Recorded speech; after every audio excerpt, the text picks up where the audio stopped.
టమాటా పచ్చడి ఎంత కమ్మగా ఉంటుందో కదా. ఇవాళ పుదీనా టమాటా పచ్చడి మీకు చూపిస్తాను. దీనికి టమాటాలు, పచ్చిమిరపకాయలు, ఎల్లిగడ్డ, పుదీనా, కొంచెం చింతపండు.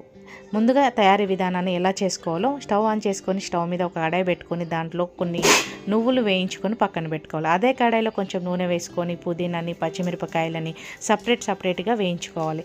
అదే కడాయిలో మరి కొంచెం నూనె వేసుకొని దాంట్లో పసుపు వేసుకొని టమాటాలను కూడా ఉడికించుకోవాలి. టమాటాలు సగం ఉడికేటప్పుడు కొంచెం దాంట్లో ఉప్పు, చింతపండుని కూడా వేసుకొని మెత్తగా ఉడికించుకోవాలి.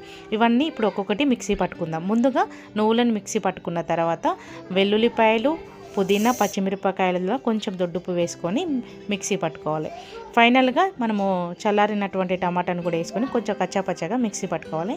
దీంట్లో తాలింపుకు రెగ్యులర్గా జీలకర్ర, ఆవాలు, ఎండుమిరపకాయలు, వెల్లుల్లిపాయలు, కరివేపాకు ఉంటే కొంచెం ఇంగు వేసుకొని తాలింపు పెట్టుకొని వేడివేడి అన్నంలో కొంచెం నెయ్యి వేసుకొని తీసుకుంటే ఎంత బాగుంటుందో. Please subscribe my channel.